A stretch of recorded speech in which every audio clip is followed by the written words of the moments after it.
Abrams' team considering all options in Georgia governor race. Atlanta, Stacey Abrams' campaign and legal team is preparing an unprecedented legal challenge in the unresolved Georgia governor's race that could leave the state Supreme Court deciding whether to force another round of voting.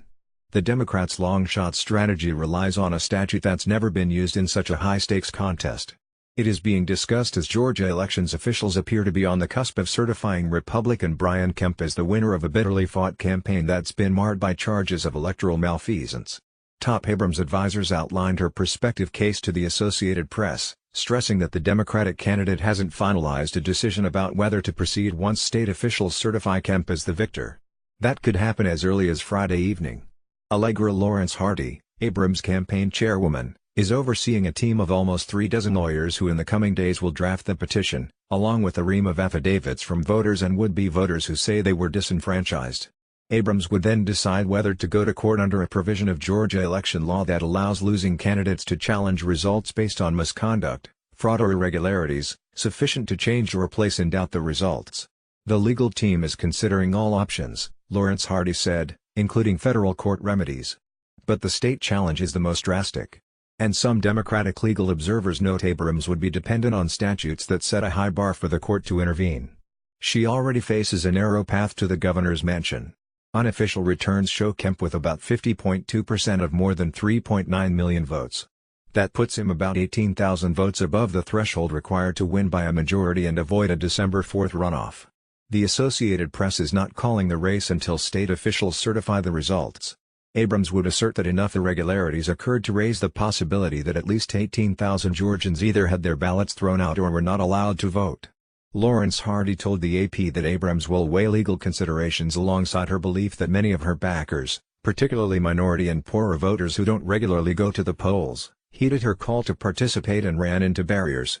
"These stories to me are such that they have to be addressed," said Lawrence Hardy, who is among the army of lawyers who worked on the Bush v. Gore presidential election dispute in 2000. "It's just a much bigger responsibility. I feel like our mandate has blossomed, maybe this is our moment."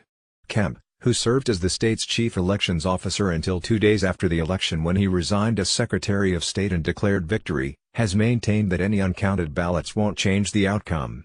His campaign has called Abrams' legal maneuver so far a disgrace to democracy and an attempt to count illegal votes. The circumstances leave Abrams, a 44-year-old rising Democratic star, with a tough decision. The former state lawmaker became a national political celebrity with her bid to become the first black woman in American history to be elected governor. Her strategy of running as an unapologetic liberal who attracts new voters to the polls resonated in a rapidly changing state. Yet Abrams also must consider her own political future and the consequences of a protracted legal fight she might not win. All of that is playing out against the backdrop of Kemp's unabashed embrace of President Donald Trump's nationalism. Since Election Day, Abrams' campaign workers have transitioned from get-out-the-vote efforts to helping voters determine whether their ballots were counted and documenting reported problems. The idea is to assemble a body of evidence to support the claim that the problems could account for Kemp's 18,000 vote margin above the runoff trigger. Affidavits from poll workers reviewed by the AP describe long lines that discouraged people from voting, poll workers failing to offer provisional ballots to people who didn't show up on the rolls or were at the wrong polling place, and election equipment that froze and had to be rebooted. Kathy Cox, a Democrat who served as Secretary of State from 1999 through 2007 and is now the Dean of Mercer University's Law School, said Georgia law puts a heavy burden on candidates such as Abrams who ask a court to intervene. "I would say with pretty great confidence there has probably never been an election, without some irregularity, where some poll worker did not make some mistake," Cox said in an interview. "The key," she said, "is proving someone erred to the point that it could change the outcome." Lawrence Hardy agreed the law requires a quantitative analysis. She said Abrams' team doesn't have a list of 18,000 disenfranchised voters. "The evidence," she said, "would consist of hundreds, if not thousands of such examples, along with data analysis of projected lost votes based on other problems, such as a lack of paper ballots at precincts where voting machines broke down and voters left long lines." Cox said courts must attempt to apply a nonpartisan standard of doubt to the election. Would a reasonable person have a reason to doubt this election? Not would a hardcore partisan Democrat doubt a partisan Republican opponent, she said. Abrams and voting rights activists have argued for months that Kemp mismanaged the election system as Secretary of State, with Abrams often calling Kemp an architect of suppression.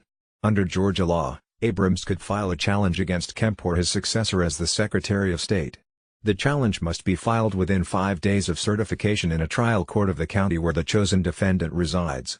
The defendant has between 5 and 10 days to respond, and the presiding judge sets a hearing within 20 days after the deadline, a calendar that could push a dispute well beyond what would have been a December 4 runoff.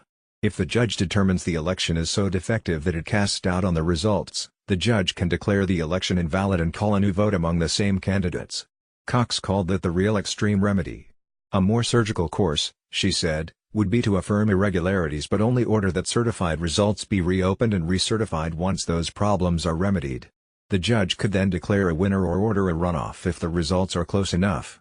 The judge could also declare a winner after hearing the evidence, but Cox said that's unlikely because the case will probably hinge on uncounted votes and there's no way to know before a count which candidate won those votes. Once the judge rules, the loser has 10 days to appeal to the Georgia Supreme Court.